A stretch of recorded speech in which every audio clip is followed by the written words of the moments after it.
आज मैं आप लोगों को एक हॉरर मूवी एक्सप्लेन करने वाली हूँ। मैं पहले ही बता देती हूँ, मुझे हॉरर मूवीज़ बिल्कुल पसंद नहीं। एक तो मुझे उनसे डर नहीं लगता, वही सेम चीज़ें होती रहती। उनकी आंखें हमारी तरह नहीं है और वो अचानक से सामने आ जाते हैं। फिल्म के ख़त्म होने के बाद एक डिप्रेसिंग सा फील होता है, पर फिर भी मैं हॉरर मूवीज़ देखने बैठ जाती ये सोच के कि कुछ तो अलग होगा इस बार। तो इस मूवी की पोस्टर देख के मुझे लगा, अरे क्या बात है, भूत ने पूरे फैमिली को परेशान करके रखा है, ये तो देखना चाहिए। तो क्या होता है इस मूवी में, चलिए पता करते हैं। एक लड़की पे स्पेड ने कब्जा करके रखा था। फादर स्पेड से उस लड़की को मुक्ति दिलाने की कोशिश कर रहे थे। वो स्पेड बहुत ही पावरफुल है। आखिरकार फादर स्पेड को लड़की से अलग कर ही रहे थे। तभी वो लड़की अपनी माँ को आवाज़ लगाती है कि माँ बहुत ही दर्द हो रहा है, और उसकी माँ अंदर आ जाते हैं और गड़बड़ हो जाता है। वो स्पिरिट खिड़की से कूदने की कोशिश करता है। फादर उस लड़की को बचाने की पूरी कोशिश कर रहे थे। तभी वो स्पेड कहता है, तुम अपने आप को समझते क्या हो? तुम्हें लगता है तुम इस लड़की को बचा लोगे? इस बेवकूफ़ लड़की को लगता है तुम इसे बचा लोगे क्योंकि तुम फादर हो, पर तुम्हारी औकात नहीं है। मैं वापस आऊँगी तुम्हारी फैमिली को बर्बाद करने, उन्हें ख़त्म करने। फिर क्या, उस लड़की की मौत हो जाती है। अब ये फादर की फैमिली, उनके बड़े भैया, भाभी और उनके तीनों बच्चे। उस हादसे के बाद उस लड़की की माँ ने फादर के बारे में उल्टी सीधी रूमर फैला दी, जिसकी वजह से फादर और उनकी फैमिली को लोग बुरा भला कहने लगे। उन्होंने उन्हें इतना परेशान किया कि अब फादर की फैमिली को घर बदलना पड़ा, स्कूल बदलनी पड़ी, क्योंकि स्कूल के बच्चों ने उनको बुली करना स्टार्ट किया था। तो मम्मी और छोटी बहन हंजो फादर को ज़्यादा पसंद नहीं करते। अब जैसा लगभग हर हॉरर मूवीज पे होता है, एक हंसती खिलती फैमिली एक नए घर पे शिफ्ट होते हैं और उनकी लाइफ बर्बाद होने लगती है। वैसे पहले दिन सब ठीक ठाक ही था, बस रात को पड़ोसी के घर से आवाज़ें आ रही थी तो चैन से सोना मुश्किल था। नए घर पे आने से ये लोग खुश थे, तभी एक हादसा होता है। किसी ने इनकी घर की खिड़की पे एक मरी हुई बिल्ली को लटका के रखा है। तो हन जो इसे देख के बेहोश हो जाती है, उसे लेके हॉस्पिटल जानी पड़ी। अब पूरे दिन की भागादौड़ी के बाद जब वो लोग घर लौटते हैं, तब पता चलता है उनके पड़ोसी ने घर के सामने अपने ट्रक को पार्क किया था और उनकी बेटी की चेयर को भी तोड़ दिया है। तो उनके पापा पड़ोसी के घर पे जाते हैं उनसे बात करने के लिए। वो घर घर नहीं था, कुछ और ही था। एक स्केलेटन पड़ा हुआ था, बहुत सारे जानवरों को मार के लटका के रखा है। किसी नॉर्मल इंसान के घर जैसा बिल्कुल नहीं था। तो जब वो अपने पड़ोसी से मिलते हैं तो उनके मुंह से कुछ नहीं निकलता। वो चुपचाप घर वापस चले आते। क्या पता इस अजीब आदमी ने अगर उन्हें भी मार के लटका दिया तो रात को फिर से वही आवाज़ें आने लगते हैं। कोई भी चैन से सो नहीं पा रहा था, उनकी बड़ी बेटी सुनो भी। वो इस घर की सबसे ज़्यादा शांत और समझदार लड़की। अगर वो कंप्लेन करे मतलब शोर बहुत ज़्यादा था। अब पापा जी तो पड़ोसी से डरते हैं, तो क्या करे, उन्होंने पुलिस को ही बुला लिया।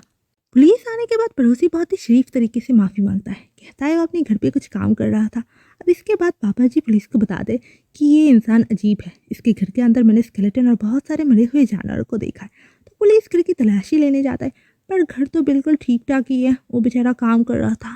तो पुलिस वहाँ से चले जाते ये कह के कि पड़ोसियों में झगड़ा होता है, पर दूसरों के बारे में ऐसे अफवाह फैलाना नहीं चाहिए। अगले दिन मम्मी अजीब सा बिहेव कर रही थी। जब भोजन कहता है कि खाना अच्छा नहीं बना तो मम्मी उस पर भड़स जाते हैं, ये कह के कि उन्होंने अपनी पूरी ज़िंदगी बच्चों को दिया है, पर ये बच्चे तो इसके लायक ही नहीं। सब तो बिल्कुल शौक, क्योंकि मम्मी ने पहले कभी ऐसा कुछ नहीं कहा था। शाम को जब पापा घर लौटते तब मम्मी टीवी देख रही थी, उनका मूड अच्छा था। पापा उनसे सुबह के बारे में बात करना चाहते थे, पर मम्मी कहती है वो तो सुबह घर पे ही नहीं थी, वो बाहर गई थी किसी काम से। हंजो और सुनो बैठ के बात कर रहे थे सुबह के बारे में कि जब से इस घर पे आए हैं तब से सब कुछ अजीब सा हो रहा है। तभी उनके पापा वहाँ पे आते हैं और कहते हैं, इतनी मुश्किल से तुम लोग को पाल पोस के बड़ा किया है, पर तुम लोग कभी किसी बात पे खुशी नहीं होते, और फिर उन पे हमला करने लगता है। ऑब्वियसली ये उनके पापा नहीं है, ये उस पेट है जो उनके पापा के भेस में घूम रहा है। अब ये तो शायद इन दोनों को मार ही डालेंगे। सुनो हंजो को बचाने की कोशिश करती है, तभी उस पेट उसे उठा के फेंक देता है। सुनो बेहोश हो जाती। अब छोटी बहन अपनी जान बचा के भागती है। बहुत ही सस्पेंस वाला सीन होता है यहाँ पे। जब स्पेड हंजो को ढूंढ निकालने वाला होता है, तभी सुनो वहाँ पे आती है और पापा जी का टारगेट बन जाती है। तो अब हंजो आके उनके सर पे बहुत ज़ोर से मारती है, पर ऑब्वियसली कुछ नहीं होता। इससे पहले कुछ और होता, तभी नीचे से असली पापा आवाज़ लगाते हैं। स्पेड वहाँ से चढ़ा जाता है। सुनो और हंजो अपने असली पापा से भाग रहे थे, तभी वहाँ पे एंट्री होती है चुड़ैल मम्मी की। अब मम्मी बच्चों पे हमला करती है। हंजो को बचाते हुए पापा की हाथ टूट जाता है। फिर देखा जाता है नकली मम्मी एक कमरे में घुसती है और नीचे से असली मम्मी आके कहती है, यहाँ पे क्या हो रहा है।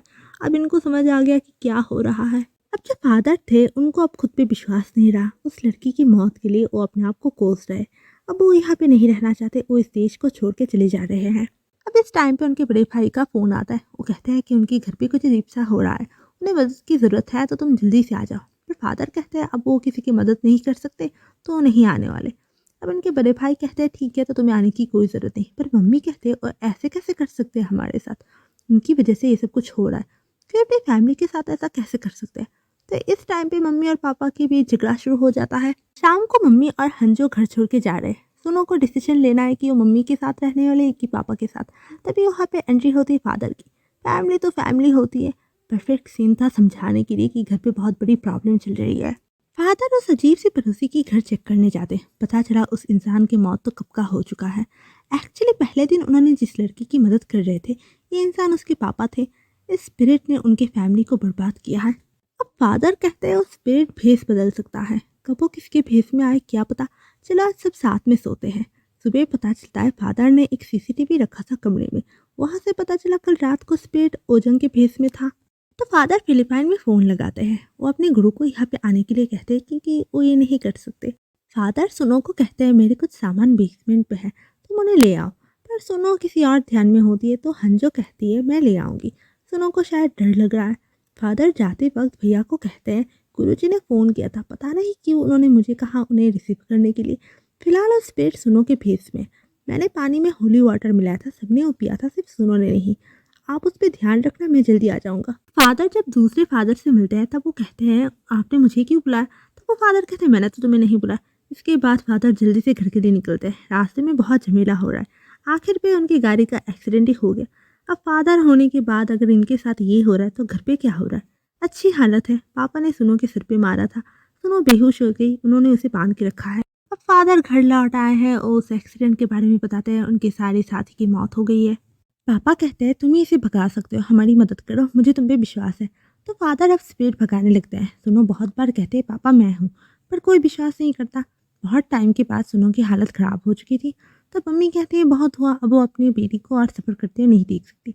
वो पापा को ये सब रोकने के लिए कहते हैं। तभी उन दोनों में हाथापाई होता है। एक्चुअली फादर असली फादर नहीं है। सुनो की हालत ख़राब थी, मम्मी बेहोश थी, पापा जख्मी थे। तब पापा ओजंग को वहाँ से भागने के लिए कहते हैं। तभी वहाँ पे असली फादर आते हैं। तो अब वो बेसमेंट पे आते हैं। ओजंग उन्हें वहीं पे मिलता है। पता चला उनकी छोटी बेटी की मौत हो चुकी है। वो बेसमेंट से सामान लेने आई थी, तभी उसे जला के मार दिया। अब सुनो आके कहती है चाचू आपने मेरे साथ ऐसा क्यों किया। अब फादर को समझ आ गया कि ये सुनो नहीं है। यहाँ पे बहुत ज़्यादा झमेला होता है। इसके बाद और कोई रास्ता नहीं है तो फादर उस पेट को अपने अंदर घुसा लेते। तो फादर अपने भाई को कहते हैं उन्हें मार डालने के लिए, यही सही होगा। पर कौन अपने भाई को मार सकता है। आखिर पे फादर अपने आप को मार डालते हैं और स्पेट का यही पे दी एंड होता है। सुनो अपनी मम्मी के साथ ऊपर थी। अगर छोटी बहन की मौत नहीं होती तो शायद हम इसे हैप्पी एंडिंग कह सकते थे। तो गाइस आज का वीडियो यही तक ही था। मिलती हूँ आपसे नेक्स्ट वीडियो में, तब तक के लिए स्टे गोल्ड।